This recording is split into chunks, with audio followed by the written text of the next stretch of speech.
It's me. It's me. It's CMB. Today, we're doing stuff, you know? We're doing stuff and things. So, you want to try a hardcore Nuzlocke of Pokemon FireRed and LeafGreen? Well, perfect choice for your first one. I really think that FireRed and LeafGreen are the best games to start your Pokemon challenge journey, and I'm here to give you the surefire way to get through it with the best encounters possible, while also giving you the knowledge on the less useful encounters to get out of them. We'll be rating these Pokemon on the American grading scale. We have A, B, C, D, and F. No S ranks here, folks, because we're playing Pokemon, not Sonic the Hedgehog. By the way, this entire video is being recorded over on Twitch along with input from the viewers. Say hi, chat.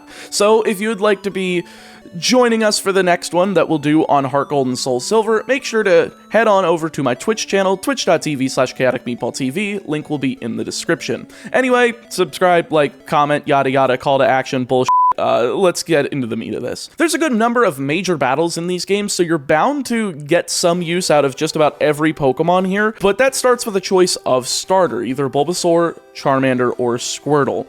Now, usually people believe that Bulbasaur is easy mode due to the type advantage against both Brock and Misty, along with the resistance to Lieutenant Surge and access to Sleep Powder and Leech Seed. I mean, Venusaur is a good utility Pokemon, but I'm here to dispel the myth that Bulbasaur is the best encounter. It's certainly B tier, not bad at all, but there's not much else you're doing aside from early game with it. You have a neutrality to Victory Bell and Vileplume from Erica.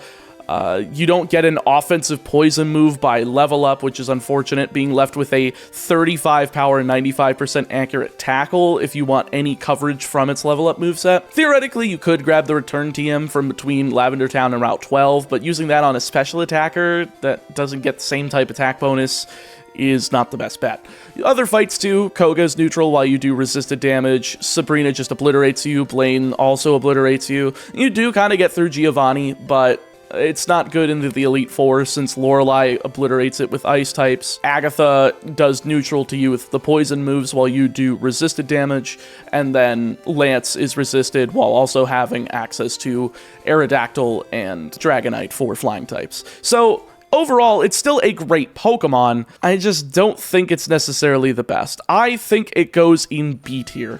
Now, Squirtle, I actually think goes in B tier too. I think it's a little bit worse than Bulbasaur, plus water type encounters you really are always going to have plenty of because of fishing and surfing and such, so you really don't want to take the water type starter. However, it is good in the late game, it's super effective against Brock, it's resistant against Misty while also having access to Bite for Starmie, it's weak to, unfortunately, both Lieutenant Surge and Erica, but you're pretty much neutral for the next two gyms, and then super effective again for Blaine and Giovanni, and then into the Elite Four, you're good against Lance with the Ice Beam coverage. But yeah, just in FireRed LeafGreen alone, you have other water types like Gyarados, Poliwrath, Lapras, Cloyster, Vaporeon. There are so many different ones that you really don't need to pick this, so just don't. Leave it in B tier. It's good, but not as good as the other water types. Now, Charmander. You might think I'm sacrilegious here, but I think Charmander is the best starter for FireRed LeafGreen, and you may be asking, but Meatball, doesn't Charmander get bodied by the first two gym leaders? Well, technically, yes for Misty, but in all reality, that's not the case for Brock. Metal Claw is easily able to solo, usually two-shotting the Geodude, which has 0 rock moves, so no need to worry, and two-shotting the Onix just as well. Not to mention that Charmander should be able to outspeed it regardless of the -1, assuming you did EV train on some of the Pidgeys and Rattatas on Route 1 and put in a little bit of investment. Not to mention, even when you get to Misty, you will have a few different encounters that are pretty decent against her. Potentially, you can get Pikachu. Gyarados is pretty much perfect for that encounter, just because you get Bite for Starmie and you have the resistance to water. There's a few pretty good outs, and I don't think it's really that questionable to choose Charmander, especially because of the ability to have fire flying. Flamethrower and Fly do pretty good. Plus, this is a special attacker that can learn Dragon Claw that isn't weak to it. It's really powerful, it gets Sunny Day, and it's a complete and utter nuke for most of the game. It also gets coverage in Steel Wing, Earthquake, Dig, Brick Break with a base 84 attack, so it's not even bad there. Now, Route 1, we're moving on to Route 1. We get 2 encounters there, both Rattata and Pidgey, and these are just painfully average. They are beginner Pokemon. They're both C tier. They're easily just like the Pokemon you'll see at the beginning. They are easily better normal and flying types around the game, namely Snorlax and Charizard if you chose Charmander, respectively. But if not, there's always Gyarados, Fearow, Dodrio. You get the gist. There's just your first options, and they're going to be there to at least fill out your team until you get better options later. There are no pushovers by any means. Investing your return TM could be worth it if you don't feel like holding out for, say, Dodrio, but I think they're probably best left probably around mid-game. Maybe not Pidgeot. Pidgeot is probably slightly better than Raticate, but not by much. Actually, why the heck is Rattata below Pidgey? Let me just tell you, for some reason this rat gets Ice Beam and Thunderbolt, which is just funny. So I'm going to put it above Pidgey for that reason and reason alone. Now, Route 2 at 22 is likely where you're going to get the next encounter with 2 options. So you're going to either have Mankey or Spearow. Mankey is probably the better of the 2 and definitely B tier. Solid Pokemon this early in the game. Great option against Brock when you also have Charmander. You don't need it if you chose Bulbasaur or Squirtle, but here it's just a second option since it gets low kick before the level cap, and that's going to do massive damage against both Geodude and Onix. It's also 45% chance to get it as well. You can ensure Dupes Clause if you get Rattata on Route 1, giving you essentially a 90% chance at Mankey because it's also 45% chance to get Rattata over Spearow since Spearow is just a 10%. Though if you don't get Rattata on Route 1, you could get your Viridian Forest encounter first, then your Route 2 encounter to dupes out either the Caterpie or Weedle line, then hopefully get the Rattata on Route 2.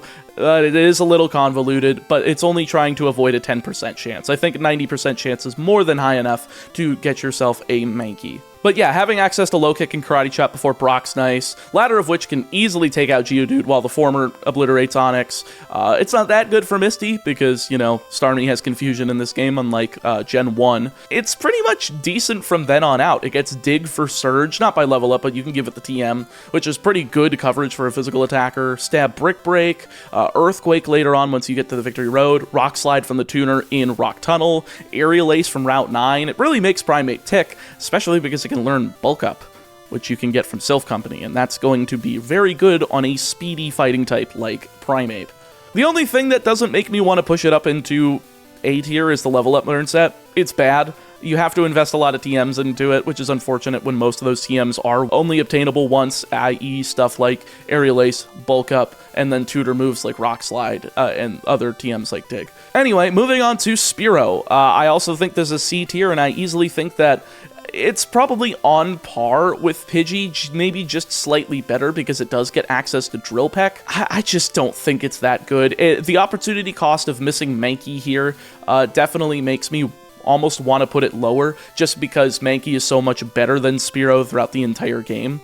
Flying types you can easily replace again with like Charizard, with Gyarados. Even though Gyarados doesn't get a flying move, it's just kind of there for ground type pivots. Even with stuff that's coming up later, you can definitely do better than Spearow.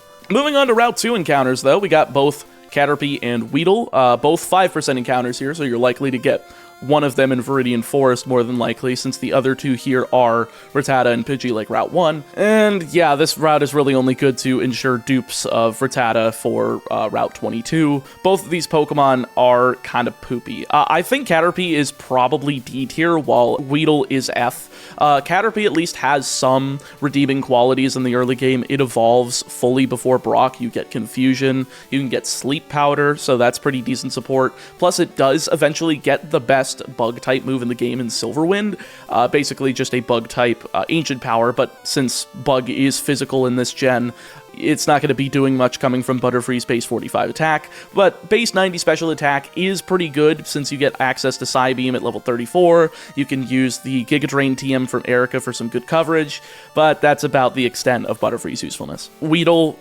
just don't. Like, literally, Beedrill does not get good bug or poison moves. Twinneedle is like the only good bug type move it gets, and it's painfully mediocre. Bug does not start getting good until X-Scissor is introduced in Generation 4. The poison moves are actually terrible in this gen, because you don't get access to the TM for Sludge Bomb until 5 Island, which is, you know, post-game. Plus, I don't even remember if we Beedrill gets Sludge Bomb because I didn't care to look at it. It's already bad enough as is. Why would you invest your Sludge Bomb TM in the post-game for that when you could literally do it on Nidoran, Zubat, Ekans, Grimer, like any of these other poison types? They are legitimately net better than anything that you could do with a Beedrill. Last encounter for Viridian Forest is a 5%, that's Pikachu. You're probably not going to get this, but if you do, it is probably the best encounter in the area, but because of how hard it is to find, I'm going to put it at bottom of B tier.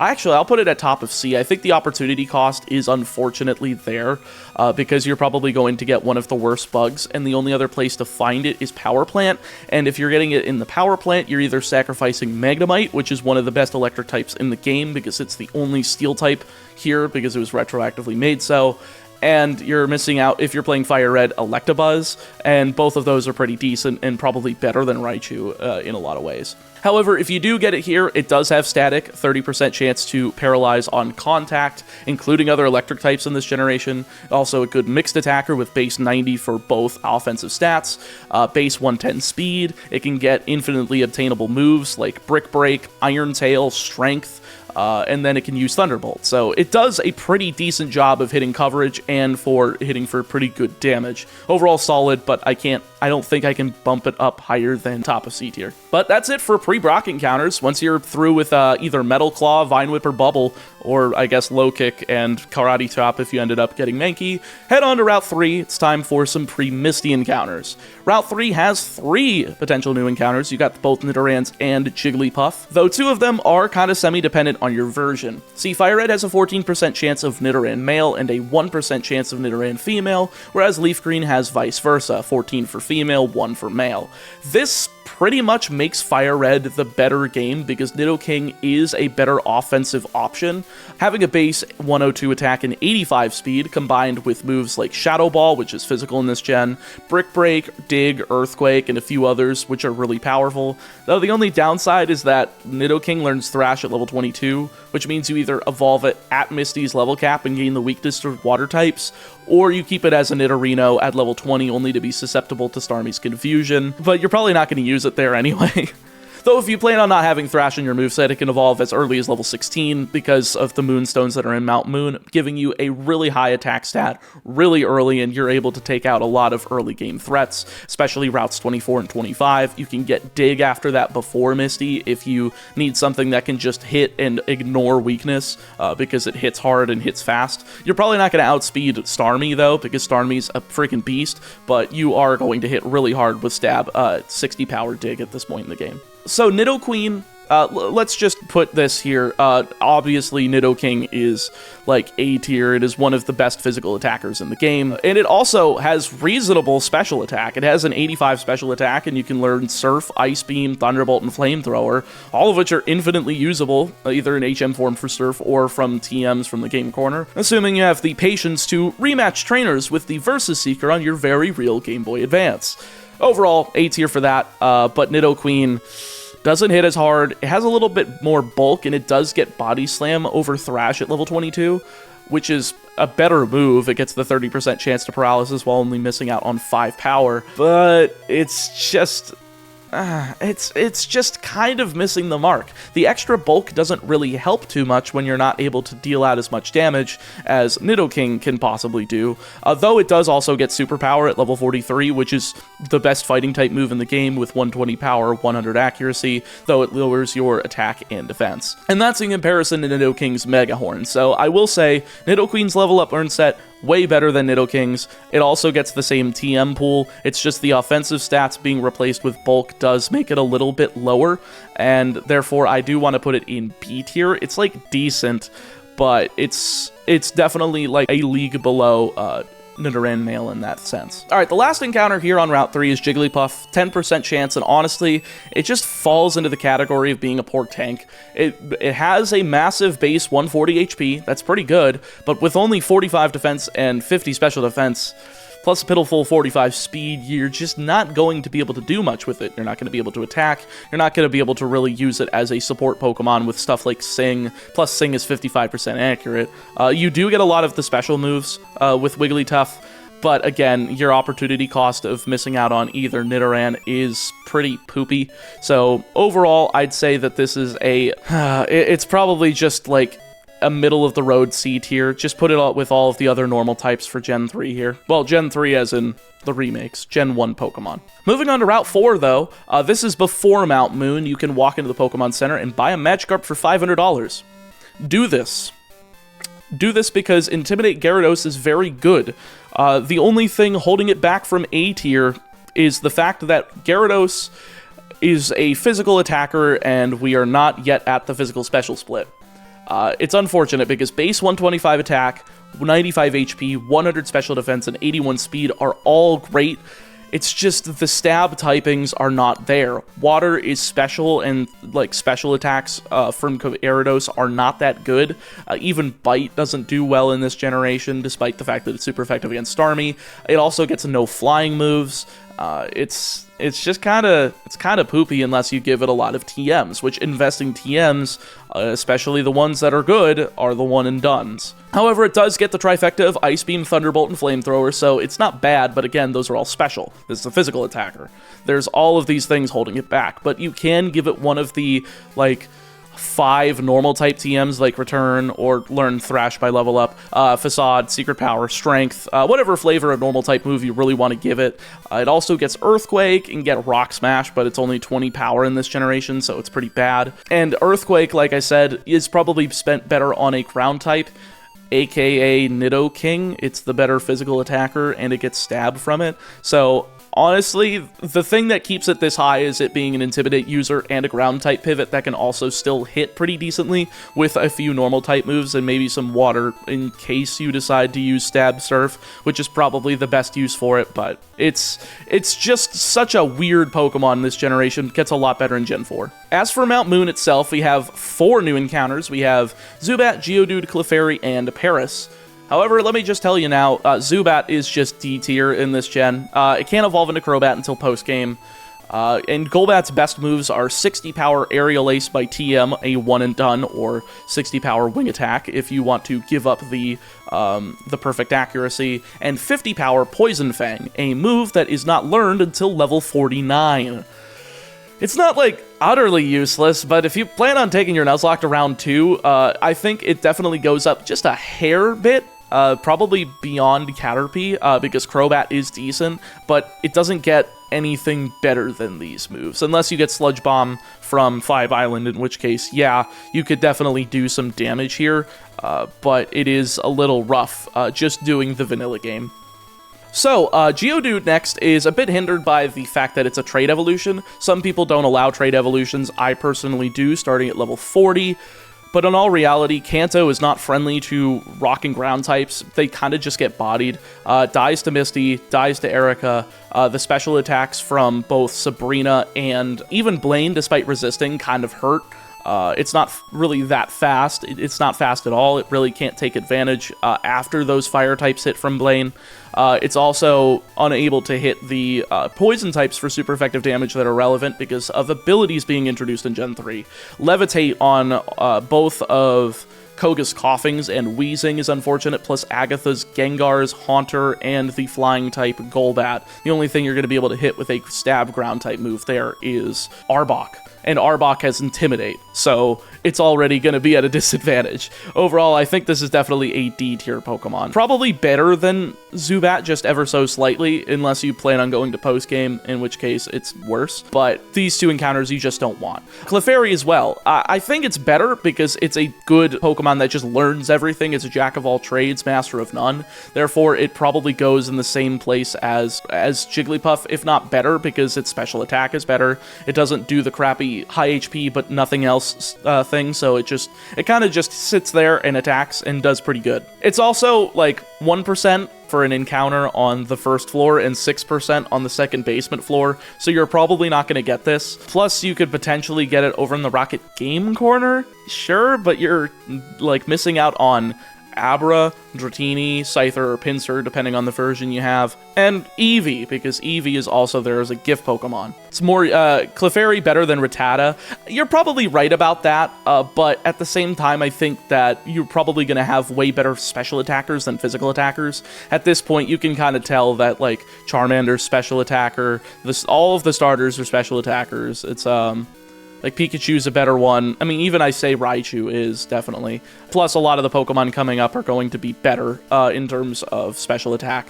Because, honestly, the Pokemon you want here is Paris. Now, I know it's slow, but it's the only Pokemon in this generation that gets access to Spore, and it learns it at level 25. So you don't have to delay the evolution for a long time, you just have to delay it by a single level. And it's really good with Stab, Leech Life, Dig, Aerial Ace, all serious considerations when paired with Growth, just as long as you can survive some attacks, which as long as you're not going against a flying, fire, flying, rock, like any of those typings, you're probably going to be able to hit pretty hard. You're not really going to bring him in safely. I think the best way to use it is like a lead against any of your opponent's Pokemon that are not of super effective typing, using Spore, swapping out into something that's going to be a setup sweeper, and just going from there. Overall, I think that like top of C tier is more than fair for Paris because of that. I kind of wish I could put it at bottom of B tier, but its only real utility is Spore, and Spore being 100% accurate is just like really good.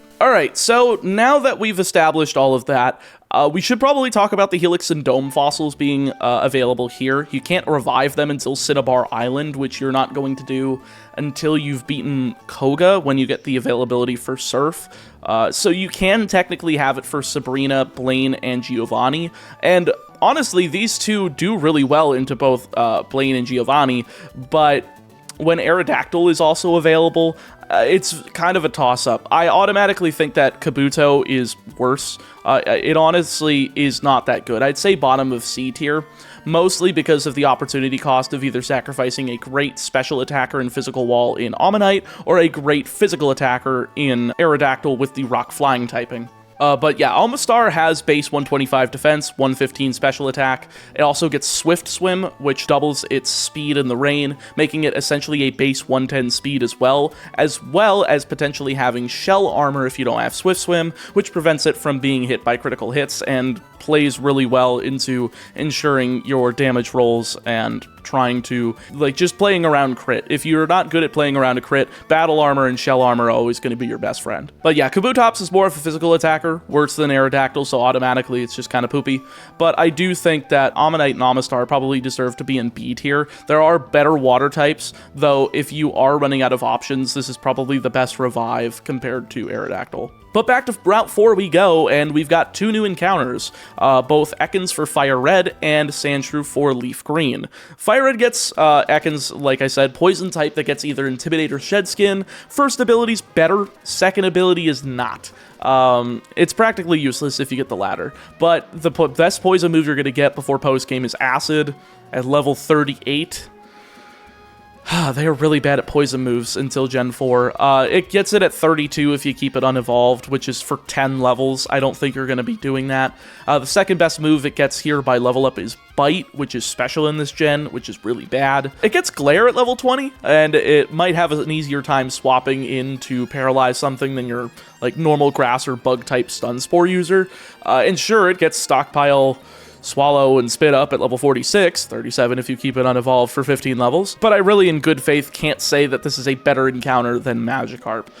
By far, definitely worse, and you can get it in several other areas, so if it gets Intimidate, it's probably around mid-C tier, but if it's not, it's worse, and having to potentially go through multiple areas to see if you get an Intimidate Ekans kind of is rough. It makes me want to put it at bottom of C because I don't think anything with Intimidate could possibly be D or F because Intimidate is just such a broken ability, but it is definitely deserving of bottom of C tier. Alright, so for Leaf Green, you get Sandshrew, and it's probably just as bad, if not worse, than Ekans because you already have a guaranteed ground type coming up before Surge in Diglett. It also doesn't get Intimidate, and you're already sacrificing all of your Fire Red exclusives, which is kind of bad. I think Nidoran Male is probably the better ground type by this point too. Way better. Way better.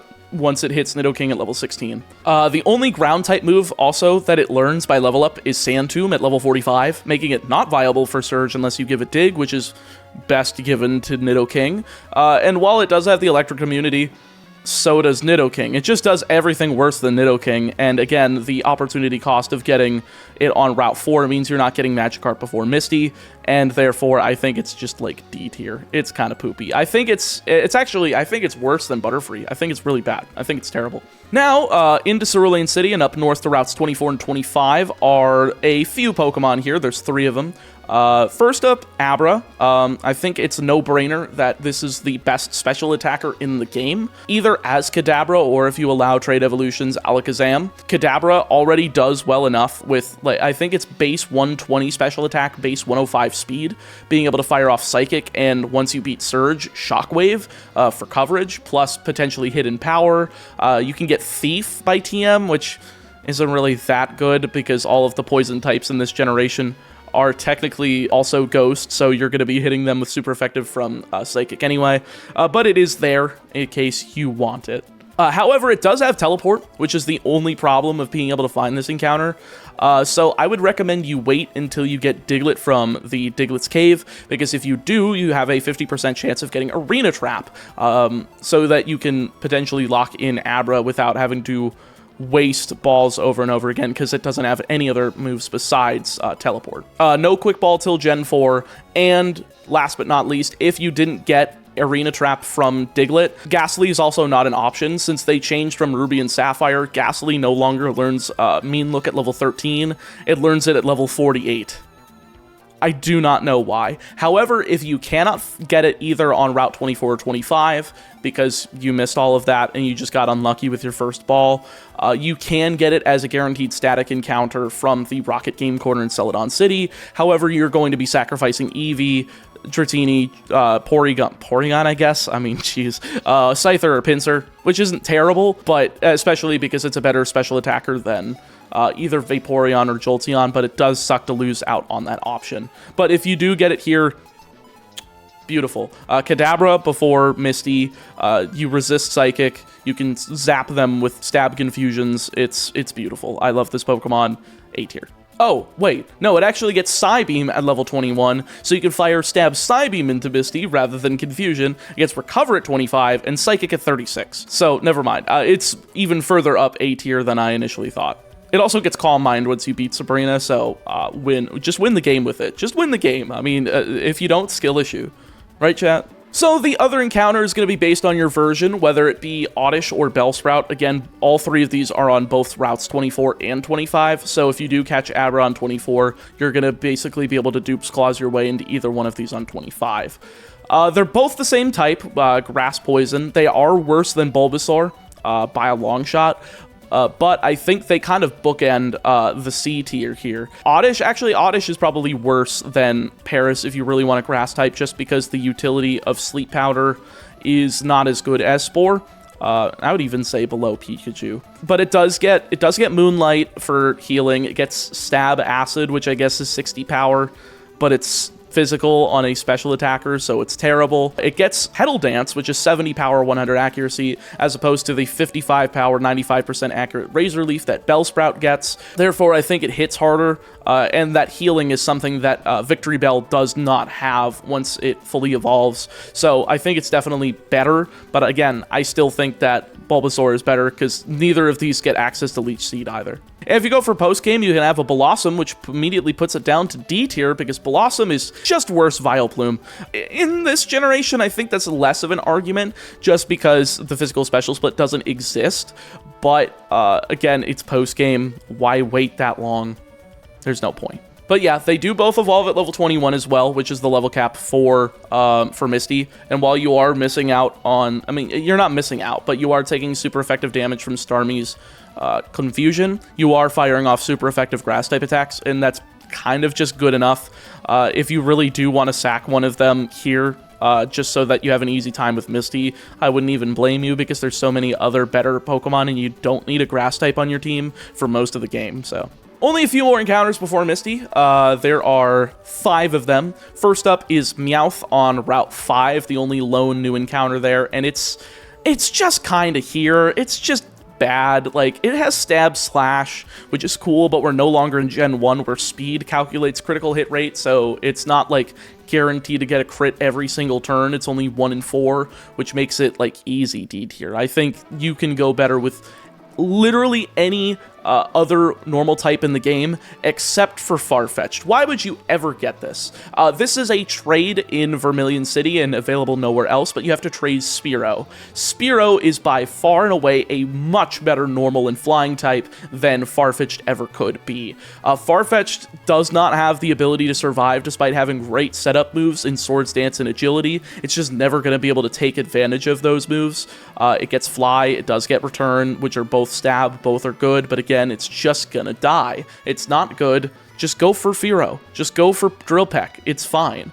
And if you're really wanting a flying type, just get Aerodactyl. Just get Dodrio. Dodrio gets Stab, Tri-Attack, and Drill Peck. It's broken. Alright, third to last here is Drowsy on Route 11. While it's cool, it doesn't quite measure up to Abra, not nearly as much because of the split between Special Attack and Special Defense starting in Gen 2, because they decided to make Hypno a Special Defender rather than a Special Attacker. Hypno does get Psychic at level 35, which isn't bad, but it doesn't get the coverage Shockwave.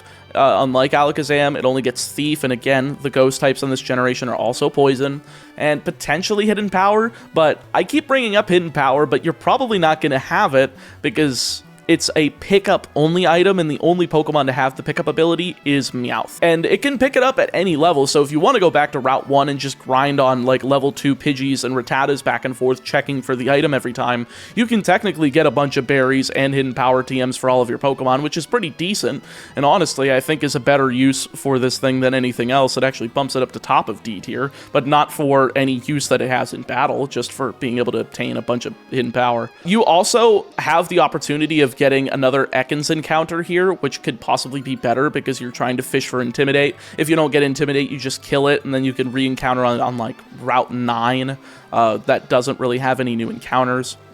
But if you do miss out on Drowsy here and instead decide to get Ekans, or you run into it because you didn't get Ekans on Route 4, you got Magikarp, like is probably recommended, you can still get it on 3 Island in the Berry Forest between Blaine and Giovanni, because 1, 2, and 3 Island are accessible before post-game. So with that, I think this probably puts it at like bottom of C tier, or bottom of B tier.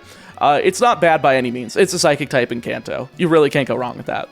The thing for me is that Drowsy doesn't die in Nuzlocke, so Abra's great, but if you get crit, it dies. Yeah, Drowsy and Hypno by extension are both great special defenders, so you can technically sit behind this wall and then just attack with Stab Psychic, which is really good, which is why it can't go below B tier. I don't think any Psychic type should be below B tier. In fact, I would even say it's on par with the starters. I would put them in between just to signify that, yeah, they're on the same power level. Guys, I am really, for some reason, I just had this hit of craving for fettuccine Alfredo, and I just started streaming. I can't eat fettuccine Alfredo until I'm done. I'm very sad. I don't know why this hit all of a sudden, it just did. Next up is Diglett in Diglett's Cave. Sorry, I just went on a complete diatribe with chat, so I'm a little bit laughy here. Laffy-taffy, as it were. Got him. That was a terrible joke. Now, this encounter, though, is guaranteed when you can find this in the Diglett's Cave. The only problem is that you can potentially get Dugtrio at 5%, which is at level 29 and 31, and it has a potential of Arena Trap, and can kill your team dead. But it's a 5% chance, so who really cares? I would still go in here to grab this because it maxes out at 22, which is below Surge's level cap of 24. You could technically get it before Misty, but I'd recommend getting it afterwards since it provides no utility into Misty. But it gets Dig at level 17, Slash at 33, EQ at 41, base 80 attack, base 120 speed, really good at KO and stuff. It gets Rock Slide from the Rock Tunnel tutor, which is really good. The only thing that it's going to be doing less often is KOing poison types. Again, Levitate is a thing in this game, and the only poison type I think that doesn't have that isn't taking neutral damage from it, I think is Grimer, the Grimer line, because Venomoth also, I believe, has Levitate. Let me just double check that. I think it has Levitate and Compound Eyes, Shield Dust, or Tinted Lens. I was just completely wrong about that. Never mind, you will be hitting Venomoth for decent damage as well, but no major boss has Venomoth, so who cares? It's still really good, though. It's still a really offensive threat for physical attackers, and because of that, I think it goes into the group of, like, Mankey and Nidoran female. Like, they're here. They're pretty good options. They have some better options later, or earlier in the case of Nidoran male, but it's still really good. It's basically just an auto-win button against Surge. Now, last but not least, Diglett's Cave ends back on Route 2, which puts you on the other side of the cut tree, and you can get a trade for Mr. Mime. However, the Pokemon you are trading away is Abra. Chat, I don't know if you've heard of Dupe's Claws, but if you trade away your Abra, you can't get another one. You have to use Mr. Mime, and Mr. Mime is just worse than even Kadabra in every way. Like, legitimately, despite it being a great Pokemon, the opportunity cost of not being able to use Alakazam in this run, or Kadabra if you're not allowing trade evolutions, puts it in F tier. I legitimately don't know if people will agree with this. I bet you people are going to yell at me in the comments because it is a good Pokemon. Don't get me wrong. It's just the opportunity cost brings it all the way down. It's just so rough. I can't justify it. It's like, you have the best Pokemon in the game, and you're sacrificing it for one that's like, if I was ranking it as its own individual encounter, I would say probably goes about the same place, if not a little lower than Drowsy, because it can't hit. It can't take as much special damage as Drowsy. It's kind of weak and frail defensively, but no. Terrible. Even with fairy typing, we're only considering FireRed and LeafGreen here. It doesn't have fairy typing, it's just pure psychic here. That is the last encounter for Pre-Misty. Get your ability to use Cut outside of battle after beating her, and we've got a few more encounters before we can move on, and that's, of course, starting with Aerodactyl. Since you can now use Cut, you can go back to Pewter City and get the Old Amber. This is an A-tier encounter. I would say it's just eking out Nidoking. They honestly kind of work in tandem. These are 4 really good physical types that you can put on your team, and with only two slots, and have like a really good core of offensive pressure. You balance that out with like 2 special attackers and 2 tanks, either like a mixed or a physical and a special, and you're probably pretty much set for the rest of the game. Gets Stab Ancient Power. Yeah, it's base 130 speed, base 105 attack, access to Wing Attack and Ancient Power by level up, plus a myriad of coverage like Return, Iron Tail, Earthquake, Steel Wing. Great option for a physical attacker, but if you need a special attacker, I would go with Amistar. By that point in the game, you've already gotten 6 badges. You're probably pretty much assessed with what encounters you have left. You could leave this till before the Elite Four just to see what slot you want to fill out your team with, but that's up to you. I still think that it's probably a bit better than Amistar because there are other better water types, but if it's your only option, I would take this over Aerodactyl. Alright, now on to some actual encounters you can get now. Route 9, it doesn't have anything new, but it does have repeats of Rattata, Spearow, Ekans, or Sandshrew, depending on your version. Another chance to get Intimidate Arbok, which is really nice. But moving into Route 10, it has the new encounter in Voltorb. It's okay. I mean, it's fast. It's like one of the fastest Pokemon in Kanto. It has a decent special attack to back it up at base 80, but unfortunately it comes right after Misty, which would have been like its perfect point of use. And there's barely anything to do with Electrode outside of set up Light Screen, fire off Thunderbolt, and go Kaboom. Those are like its 3 uses, and it can't even optimally go Kaboom, because it gets self-destruct at level 27, and doesn't get Explosion until 54, aka after Giovanni's level cap, so you're only going to be able to use Explosion for Rival 6 on Route 22 and the Elite 4. Also, sure, it can get the 40 power Thief TM, but you're probably better off throwing out Stab Thunderbolts against the Gengar line or any Psychic type in comparison to super effective Thief. Overall, I think it just goes probably right around Pikachu. It has more utility than Pikachu, just ever so slightly, but that utility comes too late, and therefore I think it's just on the same level. Oh, and I guess it can do Resto Chesto strats, because you can get Chesto Berries. I believe you can get Chesto Berries by pickup. I might be wrong. There might just only be a few in the game, but I can double check. No, Chesto Berries are a 10% chance of being picked up from pickup, so you can like abuse Resto Chesto strats with once you get the Rest TM, because you could just keep firing off Thunderbolt, and really that's going to do basically everything in except for ground types, and that's good enough. I think that's pretty decent, but that's, again, if you decide to just do the pickup bullcrap with your Meowth on your very real Game Boy Advance. All right, next area is Rock Tunnel, which you get another shot at Geodude, Zubat, and Mankey, with newcomers Machop and Onix. Now, Machop is certainly not a bad encounter. At 15%, it's good, but it is outclassed by Primeape and Mankey in every way. I would suggest just not getting this.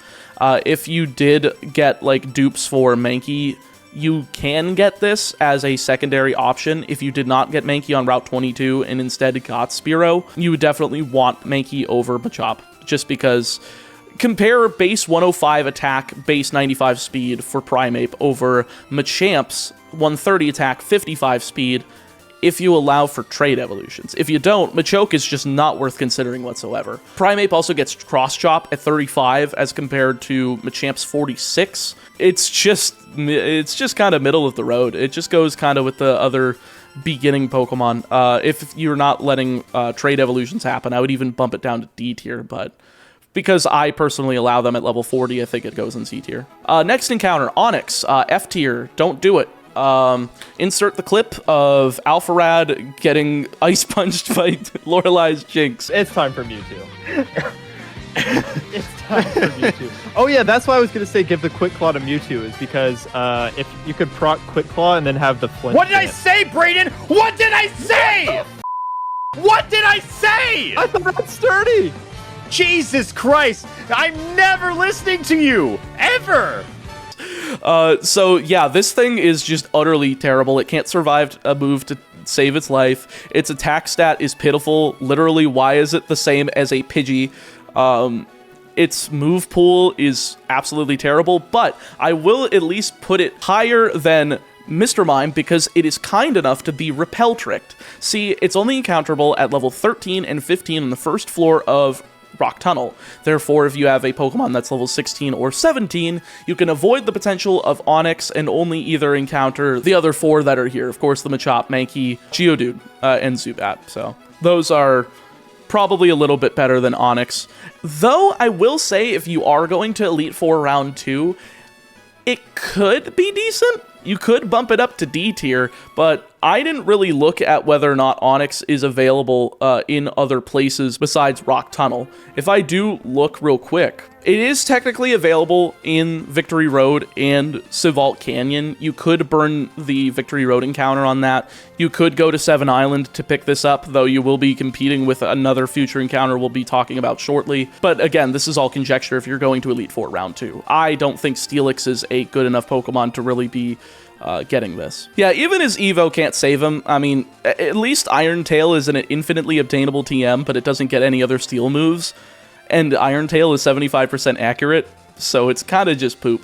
Moving out of Rock Tunnel and past Lavender Town, though, we have Route 8, and those are going to have 2 new encounters, depending on your version, Growlithe and FireRed, and Vulpix and LeafGreen, and once again, for the third time, FireRed wins again, giving you the third Intimidate user in Growlithe. It can also potentially have Flash Fire, which is still useful. I mean, a fire immunity is still a great pivot option for Blaine. It literally makes him a toddler that drinks super potions. And sure, Vulpix can do the same thing with Flash Fire, but it doesn't have the potential for Intimidate, so it's just kind of net worse. Plus, its attacks are worse. But yeah, Arcanine is able to fire off like 95 power stab flamethrowers with a base 100 special attack, or coverage moves like Iron Tail, Dig, Aerial Ace, or late game Extreme Speed once it learns at level 49. And it has a base 110 attack, which is even higher than its special attack, both of which are great, and the speed is already high enough to where it's easily an A tier Pokemon.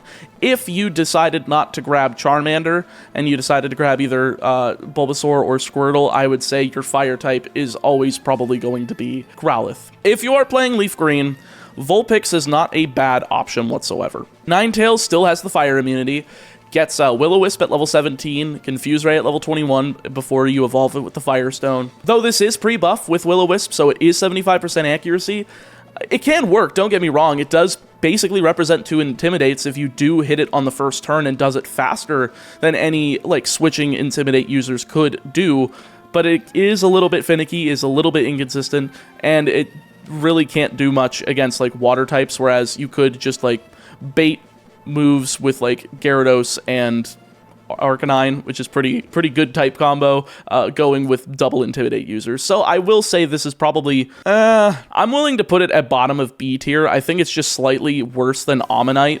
and the opportunity cost of playing Leaf Green over Fire Red is just rough because you really want Growlithe for Intimidate. Moving into Celadon City, there are a boatload of encounters here. There are 7, technically 5, because one of them is Eevee, but it has 3 evolutions that you can get before the post-game, because actually you can't even get Espeon and Umbreon in the post-game because there's no day-night cycle, and they didn't decide to make it evolve by Sun or Moonstone in this game, so rip that.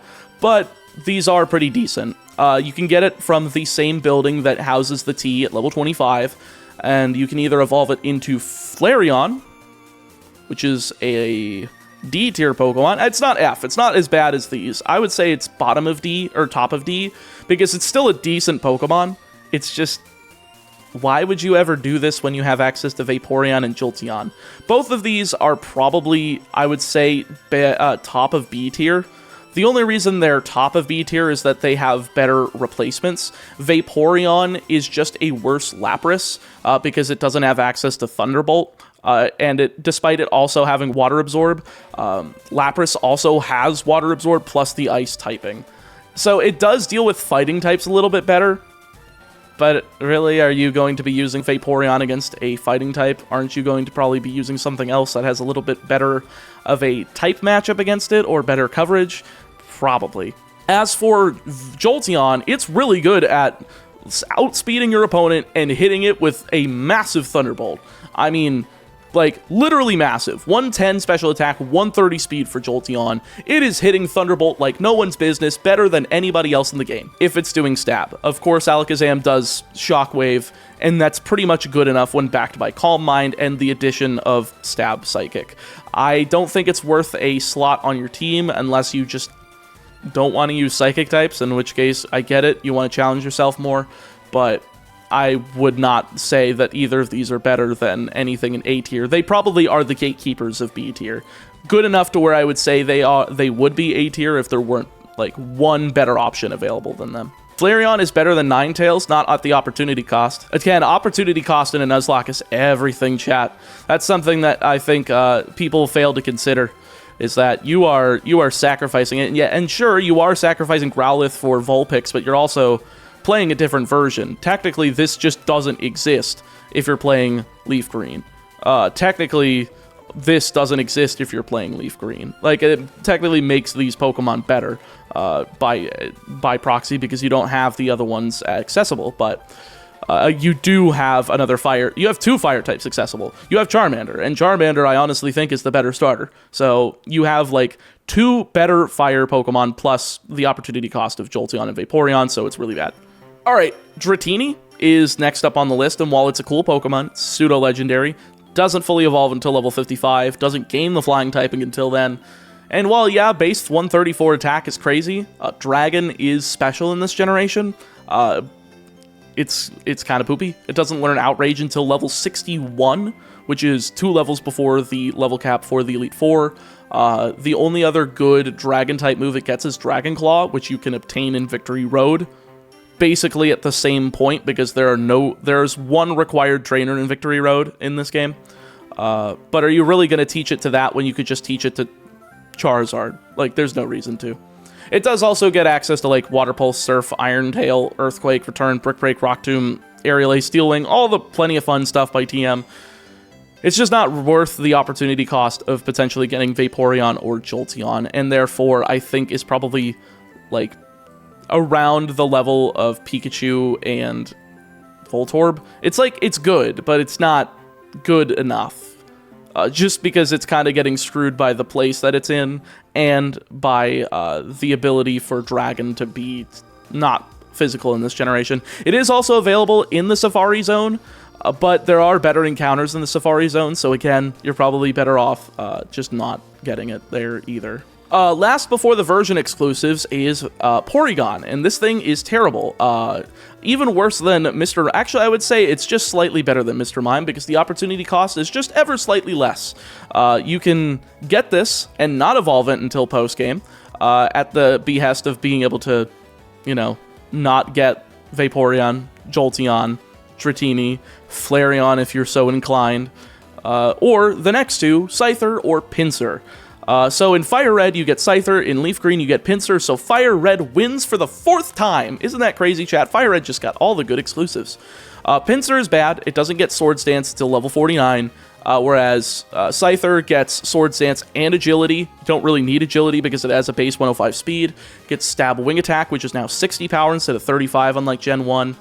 There's no need to worry about hitting hard. Gets Slash at 31, which is not going to be a problem anymore because Swords Dance is still applied despite it getting a critical hit, unlike Gen 1.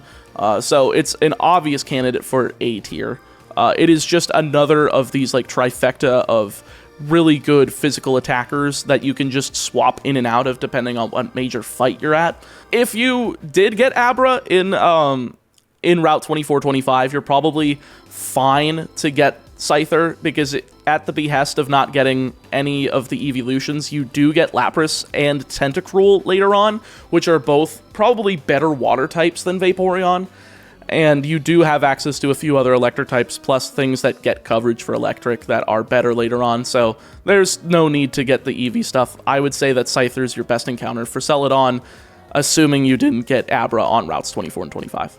It's also available in the Safari Zone. If you decide that you want to risk going for the Safari Zone encounter and grab Eevee because you're greedy, it does appear at a 4% encounter rate in the central area, but you are going to be contending with Execute, Rhyhorn, and Chansey, all of which you can't get dupes of beforehand, so you're probably not going to get Scyther. I would not recommend it.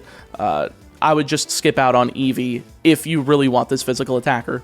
As for Pinsir, again, I mean, it's fine. It gets a lot of fighting type moves, but it doesn't get a single bug type move for its stab. It doesn't get Sword Stance until level 49. It gets Earthquake and Dig too, but are you really going to waste those TMs on something that's not going to have stab? Whereas you could use it on Nidoking, you could use it on Diglett, Nidoqueen, potentially coverage with Aerodactyl, or I don't think Scyther gets them, but like you already have 3 options depending on your version for a better physical attacker. I would say that this is probably better than Dratini, but if you're really trying to rank best bug types, the utility that Paris has with Spore is probably better than waiting that long for Pinsir to learn Sword Stance. Alright, quick detour to the west of Celadon City's Route 16. Normally there is Snorlax here as a static encounter, and sure, you could get it there, or you can get it on Route 12 that doesn't really have any better encounters. But I think you are best to wait and get Snorlax here, because you can also get Duo on Route 17, but since it's available now, I'm going to talk about it now. With that established, Dodrio is absolutely cracked. Stab, Tri-Attack at level 21 with 80 power, and a combined 20% chance to either paralyze, burn, or freeze at an equal chance. It's about a 6.67 repeating, 6.66 repeating chance on each one. It gets Drill Peck at 37 for a more powerful flying move. You can give it Fly until then, and there is a move deleter in this game. I believe it's on 2 Island, so after Blaine but before Giovanni. And it also gets coverage in Steel Wing. This is legitimately the second best flying type in the game, and probably the best normal flying type. I would say that this is, I almost want to put it better than Gyarados, because it's really good at hitting hard, and it takes advantage of both its stabs properly, and it's fast, and it does everything you want it to.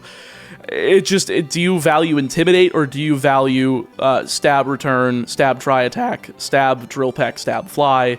do you value that stuff? Or do you think that Aerodactyl is probably going to be your main flying type? It's such a back and forth. I wish I could just like overlay them and make an Xyz monster, but this isn't Yu-Gi-Oh! So I'm probably just going to put it behind Magikarp because it's Gyarados, you know, it's got Intimidate. That's probably the only thing that's putting it ahead, but it's so close. I cannot tell you how much I want to put Doduo over Gyarados.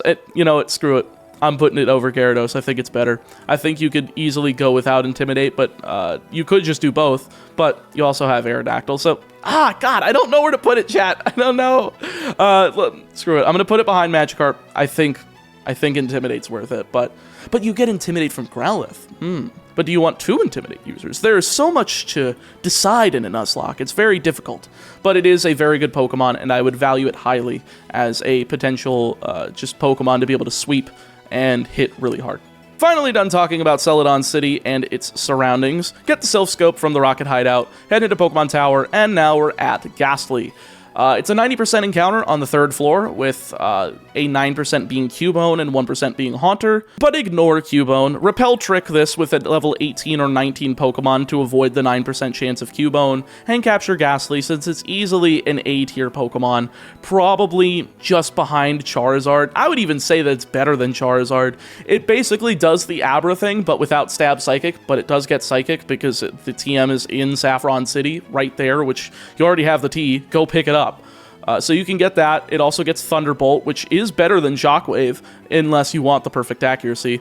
And it gets, that's like plus 35 power, which is pretty darn good. But yeah, it's basically just copy-paste what I said about the Kadabra and Alakazam stuff, just apply it to Ghastly without Stab, and it also has Levitate, so it's Ground-type pivot. Despite it not being able to take advantage of both of its stabs correctly, because Ghost Poison are both physical, it still smashes everything. It's great. I love Gengar. As for Cubone, it is an easy F tier. This is the only area that you can get it before post-game. This is also available in the Savalt Canyon on 7 Island if you are going to Elite Four Round 2, but that's going to be contending with Onix, and I believe Onix is probably the better encounter because you can evolve it to Steelix. Not that it's good, it's just there. There's nothing special about this other than being a ground type. It doesn't do the same job as Nidoking or Dugtrio or even Golem. It just kind of sits there. Wait until Gen 7 with Alolan Marowak for it to be decent.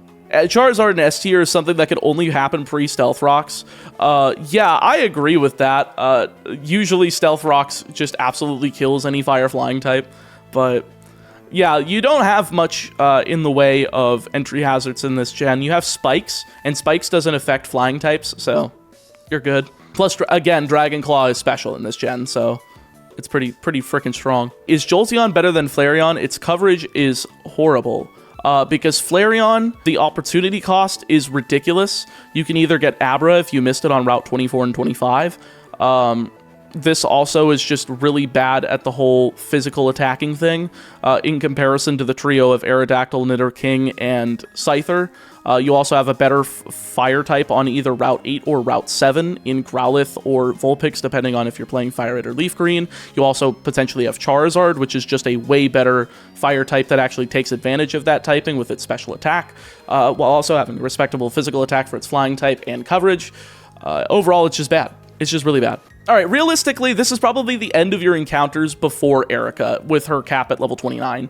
I would not suggest going beyond this, but technically, these Pokemon are obtainable before you fight Erica, according to, like, the Professor Oak's challenge, which I've done plenty of before I started doing Nuzlocks. So I guess we could go over these since they are technically available, but I would not recommend getting these until you have your level cap increased for Koga and Sabrina. With Pokemon Tower out of the way, it's time to go burn your Route 12 encounter on Snorlax since we have the Pokeflute, or Route 16 if you took my recommendation and got Dodrio on Route 17. I would say probably just get the Route 16 one since Route 12 can potentially be used for Surf for Tentacool. Whereas Route 17 and 16 don't have any, like, I mean, they technically do. I think 17 has a surf spot. I don't remember, but I usually go in, like, a vanilla Nuzlocke. 16 for Snorlax, 17 for Dodrio, and 12 for Tentacool once you get access to surf after beating Koga. So just do that. But one more recommendation.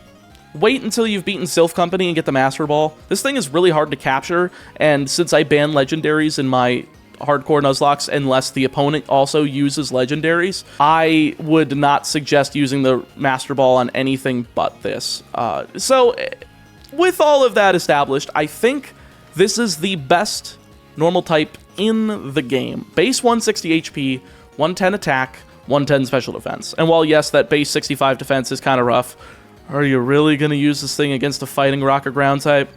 Realistically, no.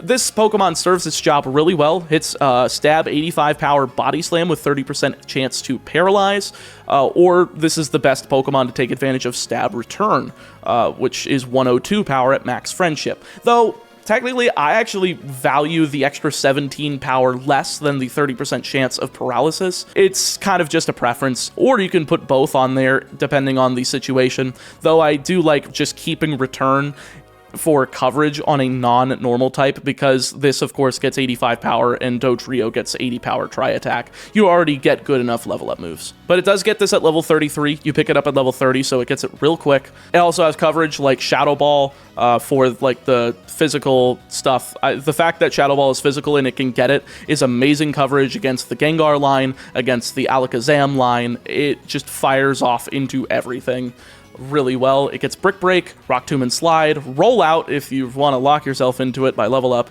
plus some Mimi special coverage like Ice Beam, Thunderbolt, Psychic, Flamethrower, and Surf. Snorlax is just like a really conformable puzzle piece to your team that can just fit wherever possible, whether it be a special tank, a physical attacker, or a mix of both. So yeah, it's really good. I would put it in A tier. I would say this is probably better than Nidoking, if not on par with Nidoking, but not nearly as good as the offensive potential of Marowak. Or not Marowak, excuse me, wow. I called Aerodactyl Marowak, I'm dumb. I would even consider putting it above because of its ability to be specially defensive.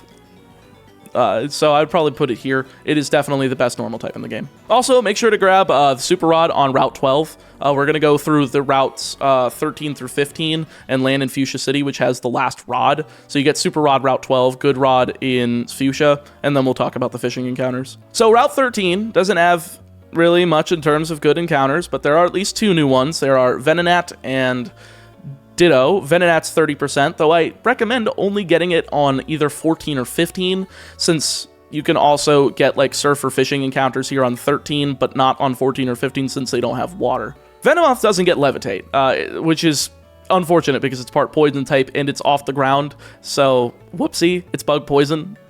Also whoopsie, it does not bode well at all, and bug types are just, again, not good in Gen 3.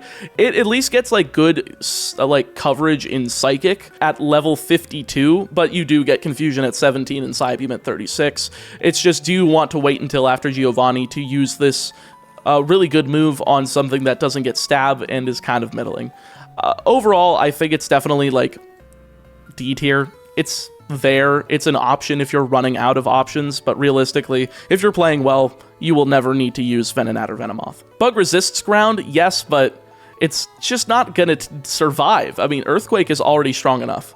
The only other thing that could potentially rectify the special attacking nature of Venomoth, despite its, you know, physical typing, is Hidden Power, but again, you gotta grind with Meowth to get those TMs at a 1% drop rate, with a 10% chance of pickup activating after every battle, so it's really a grind on your very real Game Boy Advance, but it's just not worth it.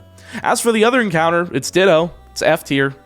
Just don't use it. It doesn't get Imposter until Gen 5, so you have to burn a turn using Transform with a base 48 speed, so you're likely going to go second and just get bodied because all of your stats are 48. 48 HP, 48 defense, 48 special defense. It's just going to die. Don't use it. You also only get 5 power points of each of your opponent's moves when you transform. So, again, don't use it. But with Fuchsia City now entered, there isn't a non-fishing encounter in the area, but the Good Rod, again, is available, plus a Safari Zone just to the north. So let's talk about the 5 encounters we can get here with the Safari Zone. So first off, Execute, Grass, and Psychic type. This is probably the best one that you can get out of here, just because it's the most like frequent encounter. It can hit both Grass and Psychic type damage really well with base 125 special attack, but the base speed here is 55, so it's going to be taking an attack, and it has kind of middling defense. The special defense is okay, but you're probably going to be taking a lot of damage from any fire-type attack or ice-type attack that would be special. There's better choices for psychic types, but it's here. I think it goes bottom of B tier. Again, psychic types really don't deserve to be any lower than B tier unless it's Mr. Mime at its opportunity cost. It's really good if you don't have any other options. I guess I should also touch on some returning encounters. You can technically get the other Nidoran here. You can get like Nidorina or Nidorino, depending on whether you're playing FireRed or LeafGreen.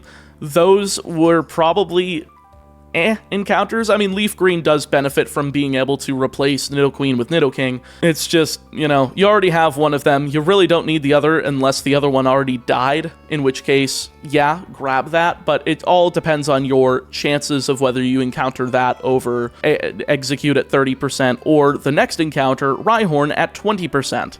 Sadly, this is another F-tier Pokemon. It's just like Rock and Ground types do not execute well in Kanto. It's slow, it's plodding, it evolves into Rhydon at level 42, which is only one level before the level cap for Koga and Sabrina. It has terrible special defense, so it still kind of dies to Sabrina and Plane despite the resistance. It also dies to Lorelei, Agatha. It's rough. It's not really going to do well. And it doesn't have access to Rhyperior, so just don't really use it. Don't. I don't know how many times I have to tell you, don't use the Rock and Ground types. They are bad in this gen. All right, so third and last encounter for the main central area of the Safari Zone is Chansey at 1%.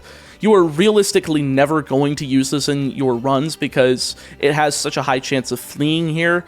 You can do the bait strategy that increases your ability to get it from about a 10% to a 19%, but it's still pretty low. And if you do manage to get this above, like, Rhyhorn, above Execute, above the other Nidoran, congrats. You got a really good normal type, but it just doesn't do the same job as Snorlax really well. It does technically get Seismic Toss by a move tutor in Pewter City, as well as Thunder Wave from Sylph Company, plus, like, level up Soft Boiled and other support moves like Refresh, Sing, and Light Screen.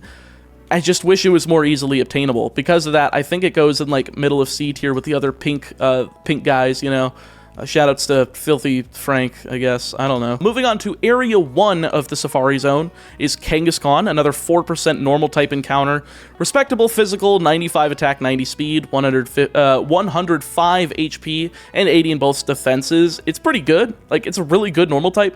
But again, accessibility issue. You have to wait till Area 1 to get it. So you have to, like, repel the central area and then hope to God you get it at the 4% drop rate in Area 1. It also has the same fleeing problem. So I would put it in the same area as, like, Chansey. And honestly, I say the same with Tauros because it's in Area 2. But you do have a little bit more of a chance to get this one. I would actually increase it past Rattata here, just because you can Repel Trick at level 28 to potentially find it, though you will have to contend with the much higher likelihood of either getting Nidorina or Nidorino. Those are the only other two encounters that are here that you probably don't have Dupe's Claws of, and you're probably going to get before Tauros. It does do really well, though. Despite the fact that it was nerfed since Gen 1, no longer can it KO back-to-back with Hyper Beam because it needs the recharge turn despite KOing. It still has a decent speed of 110, like, it's really good. It gets stab normal attacks with a base 100 attack. It can still use Iron Tail, Earthquake, Rock Tomb, but again, you're just realistically not going to find this one, so no need to worry about it. With all of the grass encounters done, though, it's time for fishing, so let's just proceed, starting with Pallet Town, one of the encounters that we haven't gotten yet, which I guess means that we have to talk about Tangela, which is F tier. Like, don't get this. You can fish for either Staryu in Leaf Green or Shelter in Fire Red, and plus you need to get Surf to access Tangela, which is after Koga and well, technically Koga. You don't have to fight Sabrina, but it's just bad. No Tangrowth. I don't really need to give it more than an explanation than that. Okay, now for fishing encounters. Cloyster and Starmie are really good, but I think Leaf Green finally wins out here with its potential of the best water type in the game in Starmie. It's really fast, it has the partial psychic typing, you can hit Stab Surf, coverage, Ice Beam, and Thunderbolt, stab, psychic. That's pretty much just the entire moveset. It gets recover, so technically, if you really want to grind a lot of coins and money on your very real Game Boy Advance to have multiple copies of Ice Beam and Thunderbolt for certain fights, you can just swap between those two moves so that you can keep Surf, Psychic, and Recover. It's really good in doing that. But it's just, do you want to play Leaf Green? That's just the question. Do you want to sacrifice early Nidoran Male, Scyther, Rowlith? Do you want to sacrifice these A-tier encounters for one water type that arguably can be separated into two Pokemon in Alakazam and Lapras and do just fine with those two slots taking it? I still think it's S tier, but again, I think it's just the opportunity of like the FireRed encounters here. I'll just put it above the FireRed encounters because it's not better than them, but these are the three Pokemon you're sacrificing to get this, and it's probably not worth it. But if you're playing just Leaf Green and you're not accounting for FireRed encounters, this is probably like the best Pokemon in the game, probably next to Alakazam. Now, Shelter, on the other hand, despite it being worse in the ways of attacking, it's a pretty decent physical tank, and that's unfortunate because it's also part Ice type. Well, it's still good though. Base 85 special attack, 70 speed is nothing to scoff at. You could still get by with Surf and Ice Beam, both stab, but base 180 defense is just chef's kiss. Really good. Soak up anything physical for lunch that isn't a fighting type move. Even those you can probably survive if you have max defense investment. And you get some interesting little tidbits like spikes for entry hazards, though they're not really relevant because we're not in Gen 5 and beyond where Sturdy is a broken ability. So the other move slots are probably best used with Toxic and Protect, but applying your one and only Toxic TM you get from Koga to Cloyster might be questionable to some. Plus, this thing's guaranteed shell armor, since its other ability, Skill Link, isn't available until Gen 4, so you're guaranteed to be able to play around crits, and is pretty good into Bruno's cross-chopping Machamp, because that has a high crit rate. You could take that, albeit super effectively, and I don't know, you're probably going to outspeed it since it's base 55, but are you really going to trigger like Guts on the thing with Toxic? You probably don't want to, so it's not that good, but it is a decent encounter. I would say bottom of P tier. If you really want a physical tank, it's here, but it doesn't tank fighting types well, so maybe have it on the team with Ghastly if you really want to use it. It's also unfortunate because Electric and Grass are both special, so it dies immediately because this thing has Piss for special defense, as I often refer to it as. Lorelei's Cloyster is pretty much perfect evidence of it being terrible. Other than that, that's just Shelter. Probably bottom of B tier. Also, if you're talking about the fights that it's good against Blaine, Giovanni, Lance, around half of the rivals team. So it does clean up pretty well against the fights that you can use it in. But again, it is not the best water type.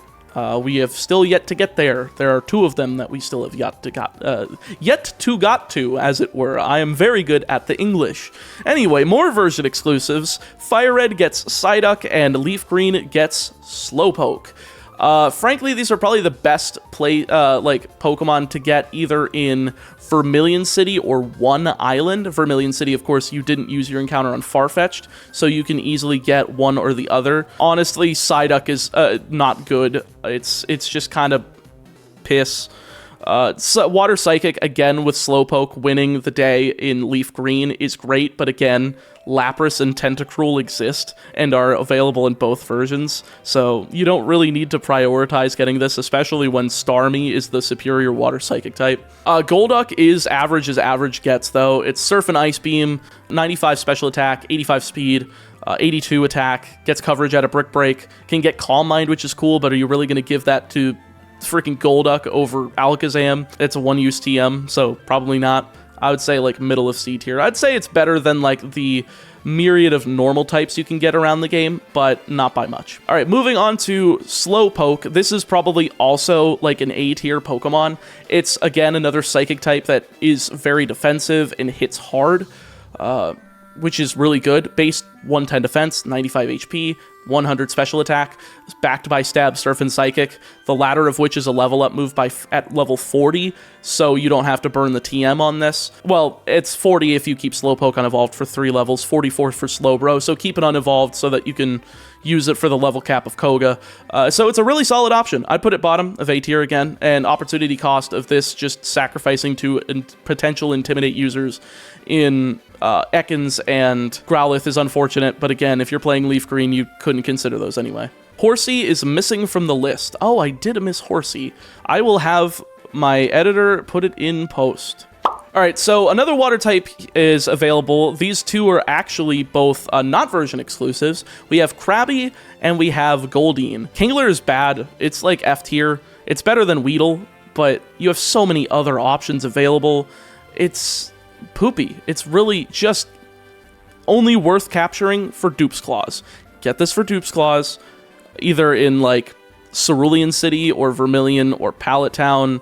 It's unfortunate that you have to get it in one of those areas. You could just optimize where you get it. There are a couple routes and encounters that you could potentially use to get dupes for that if you value getting like Cloyster or Starmie or the pair of like Psyduck and Slowpoke, but it's just F. I say the same thing for Goldeen, but Goldeen is worse. It just can't survive anything, but at least it is, I'll probably say it's better than Krabby, since you could actually burn your Viridian City encounter on this and not have to worry about getting Dupe's Claws elsewhere. Well, you can like re-roll your encounter because of Dupe's Claws if you get it in Viridian City, because that's the only new encounter there. So weirdly enough, Grimer is a 1% encounter by fishing with the Super Rod in Celadon City. And I'm sure it's very self-explanatory to not do that, because you are sacrificing Abra, Scyther, Pinsir, the Eevee line. You were sacrificing all of these different Pokemon. Dratini, don't do that. Instead, wait for Pokemon Mansion and flip the coin on whether you're going to get this or Coughing. But I'll rate it because it is technically available now. Muck is pretty decent, all things considered. Base 105 HP, 105 attack, 100 special defense, making it bulky, able to fire back with equally powerful poison-type attacks like Sludge at level 13, Sludge Bomb at level 47, as well as coverage moves, Brick Break, Dig, Rock Tomb, aka the ones that the Pokemon have had access to so far. So this isn't really doing anything new. It at least gets Sludge Bomb by level up, which is good. I wish more poison types got that, but it makes sense that Muck is the guy to do it. It's pretty good at the role of Special Tank as well, but Snorlax does that way better, plus with a better typing, because it doesn't die to Earthquake immediately, and it doesn't have a weakness to Psychic, so why would you throw a Special Tank that's weak to Psychic type moves? Overall, it's probably mid-C tier. I would say it's probably around Psyduck, but it's not really much better than that. Next up is Poliwag, and this chump is all over the place. This guy is just... the best place to find it is probably Fuchsia City itself with the Good Rod, once you've gotten Dupe's Claws on Goldeen and Magikarp. It's really cool. It evolves into a water fighting type, a really unique typing for the generation.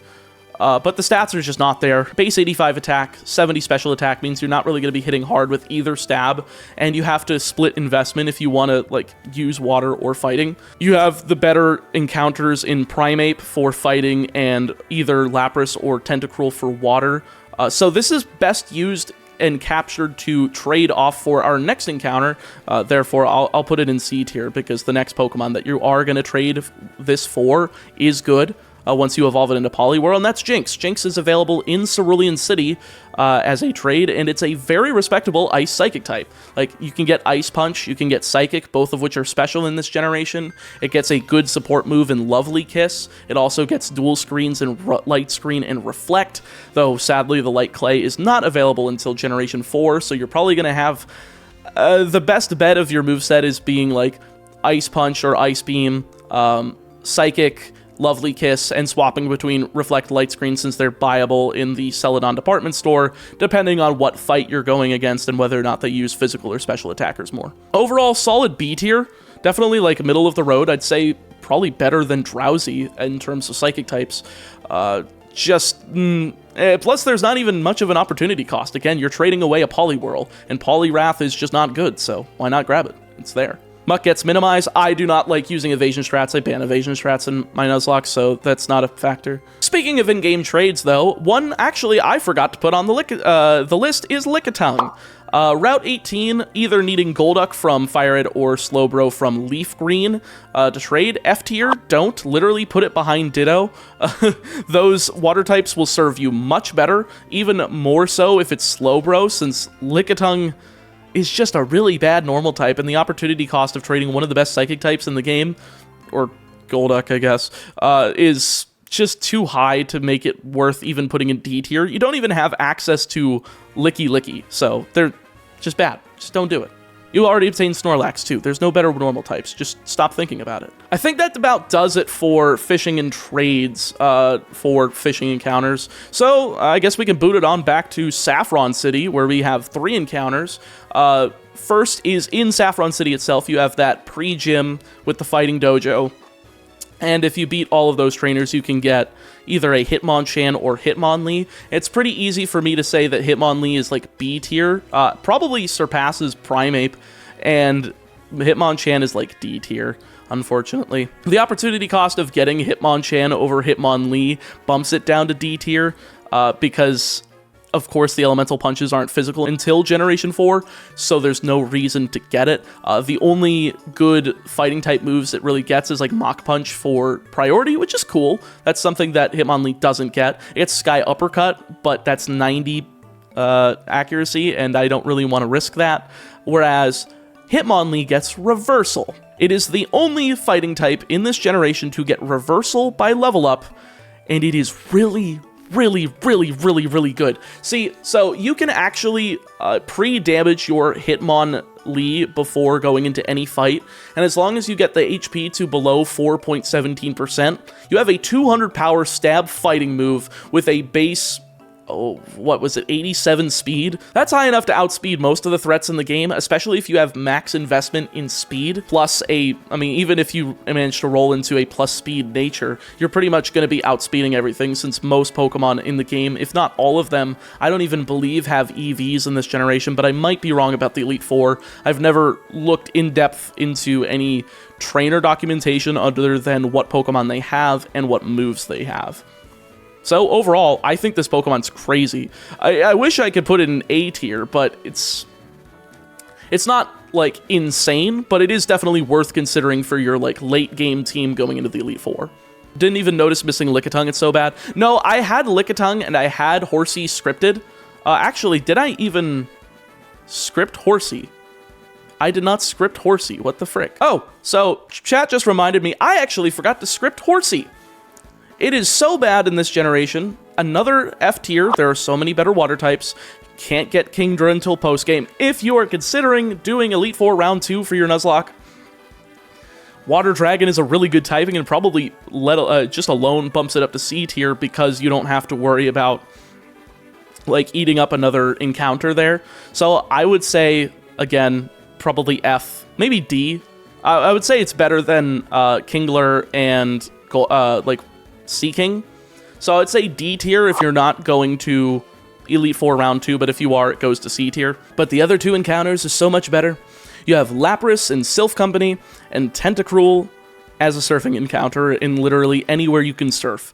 And let me tell you, thank God that Sylph Company is considered a separate area than Saffron City, because if you could not get Hitmonlee and Lapras in the same thing, Hitmonlee would be down here in D tier along with Hitmonchan. But this is just like A tier. I would say even better than Charizard. This is your best water type. In terms of coverage, defensive typing, immunity to water, and just damage output plus like gimmicky things with Parasong, I think that Lapras does the job perfectly. Stab Surf, Stab Ice Beam, coverage Thunderbolt, gets even Psychic if you don't feel like giving it to Haunter or Gengar. This Mon has literally everything going for it. Base 130 HP, 85 special attack, 80 and 95 defense and special defense respectively. The ability to have either Water Absorb for the water immunity or Shell Armor to prevent critical hits. Water Absorb, sure, gives you that water immunity, but Shell Armor is just so nice to be able to not have to think about, do I need to play around the crit, and be able to stay in that extra turn if you really need it, and does the job far better than Ammonite or Kabuto ever could. What more do I need to say? The moveset is literally laid out for you, and it's great into the rest of the game. super effective against Blaine, Giovanni, Lorelei due to Thunderbolt, Bruno due to Surf for Onyx and Psychic on everything else, Lance, I mean, even Agatha, because everything's poison type. You can just Psychic it all. The Rivals team entirely, it literally just carries you on its back like it does in X and Y. You just ride off into the sunset using Lapras, and you should win the game. If you don't, again, skill issue, chat. But with that, Lapras is the final Pokemon you can obtain before fighting Koga, and I guess Sabrina for the increase in level cap, but Koga is the one that gives you access to Surf, which does give you the next 5 encounters. All right, now that you have Surf, though, you can grab Tentacruel, and this is the second best water type in the game, just ahead of Slowpoke due to being available in both versions. It's kind of crazy. It's the best Surf encounter we could possibly be given. It's a bulky water poison type, hits really decently with an 80 base special attack, base 70 attack for the poison typing, backed by 100 speed, 80 HP, 120 special defense, which, sure, being weak to Psychic isn't exactly the best place to be in, but, you know, giving a neutrality to Grass, having at least bulk to survive a Psychic or Electric type attack is nice. It's just really good being able to throw out Stab Surf, coverage Ice Beam like no one's business. It even gets Giga Drain by TM. It gets really good coverage in that, though you really are just going to be using the same attack in Surf for like the rock and ground types in this gen. So there's really no reason to give it Giga Drain, but you don't have much else to give it to unless you chose like Venusaur or are actually actively using either Vileplume or Victory Bell. I do think it is better than Vaporeon ever so slightly, and yeah, I think this is the second best water type in the game.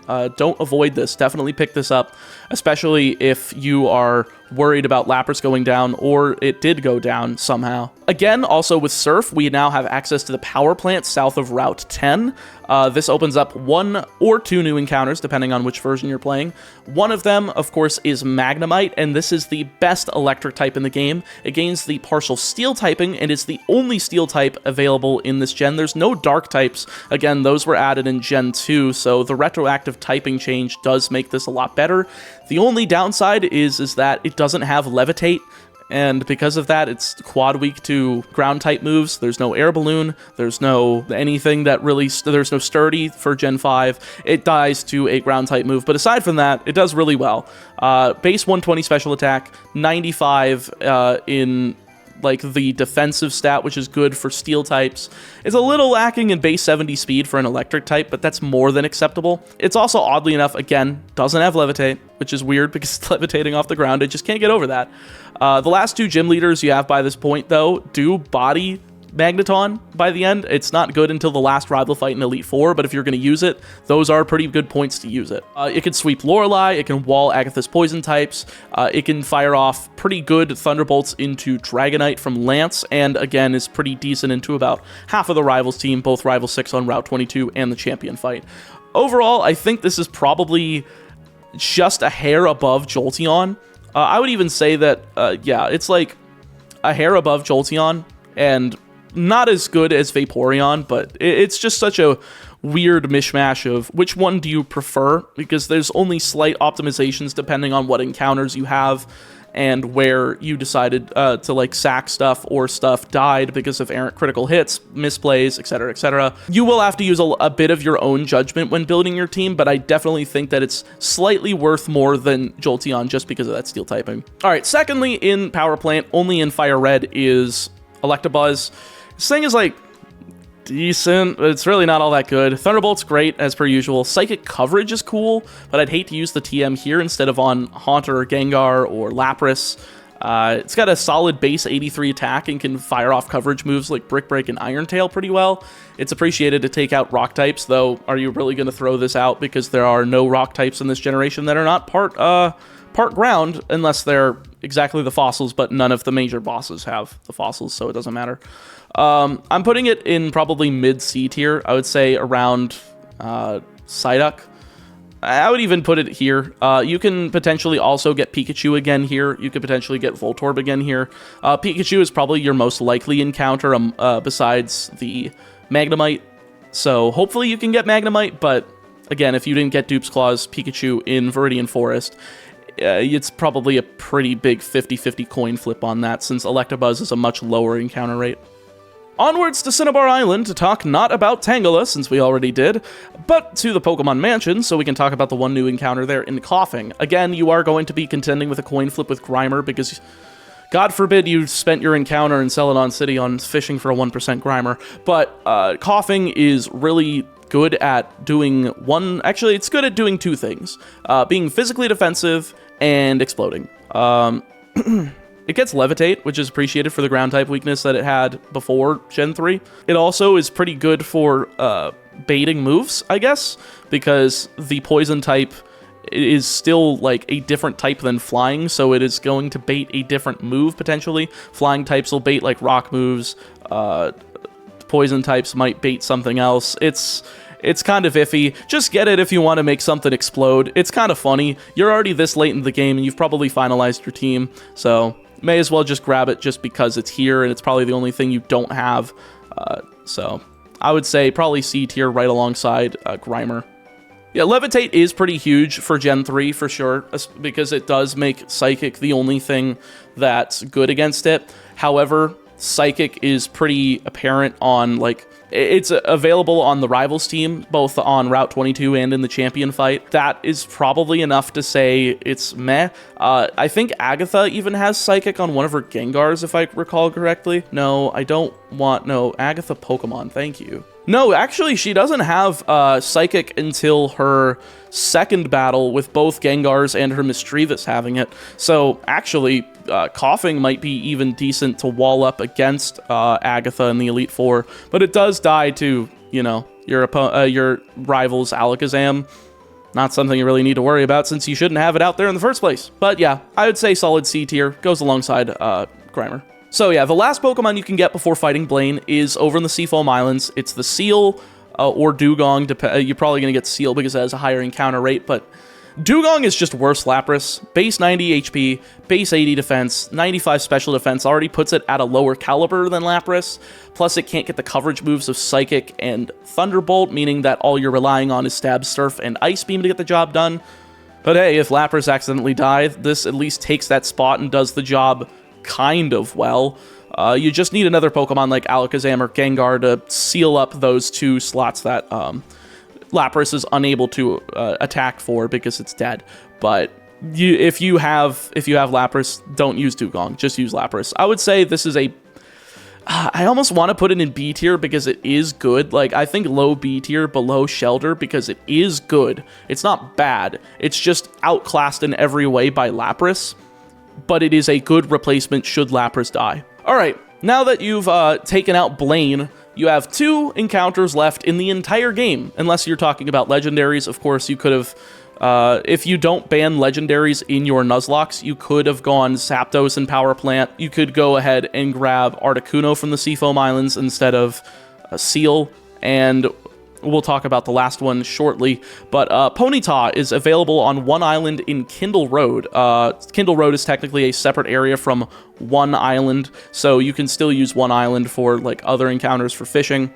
It's so freaking bad. Like, this is just worse Flareon, and Flareon is bad. The only cool thing about this thing is that it gets Bounce, a 2-turn flying type attack, reminiscent of Fly, that's 85 power, 85% accuracy with a 30% chance to paralyze. Neat, gimmicky, and wildly inconsistent. I cannot justify it. I'm sorry. It can still fire off a decent stab flamethrower, but you have so many other options. This is literally your worst fire type option. It also does kind of get Solar Beam, which is a justification to put it at top of F tier. I could even potentially put it at bottom of D tier, but I think with it just being the worst fire type, I don't want to put it any higher than F. Anyway, last but not least, the LeafGreen exclusive in Mount Ember, that being Magmar. Of course, if you're allowing legendaries, I would recommend you get Moltres here instead, but Magmar is fine. I mean, it's not good, it's not bad, it's a decent fire type. I mean, it's better than Flareon. I would say probably around the same level as Electabuzz. Base 100 special attack, 95 attack, 93 speed, makes it a reliable mixed attacker. It can get, you know, the Flamethrower, Sunny Day by TM, coverage moves like Iron Tail, Psychic Brick Break, the normal TM Brigade, all here and accounted for. You can get Confuse Ray at level 49 just before the cap of Giovanni, though you're not going to want to throw that out against him. It's there. If you really need a fire type at this point, if all of your others have died, there you go. But you probably shouldn't be using this over, like, Charmander, Growlithe, or Vulpix. And with that, that is the last encounter. Go fight Giovanni and set up your team for the Elite Four because it's over. Once you win, you've successfully finished your Nuzlocke, and you might be itching for a little bit more content. Of course, FireRed and LeafGreen does have the Seafoam Islands, so you could do 4 through 7 islands. And while I don't have any of the Pokemon there on this tier list, there are a few notable Pokemon I do want to mention before we end off here. I'll just have them flash up on screen. Crobat becomes a lot better with access to Sludge Bomb. Scizor is pretty strong, assuming you manage to get Scyther either from Celadon Department Store by sacrificing everything else, or in the Safari Zone. It's pretty good because you can get like Metal Claw, you can give it Steel Wing for stab. Heracross is also available, and it's probably the most solid fighting type available, and probably better than Hitmonlee. I would even put it in A tier if it was on this list. It also has that bug typing and gets Mega Horn, so it can actually use bug for its primary purpose of physically attacking well and not sucking, so it's actually pretty good.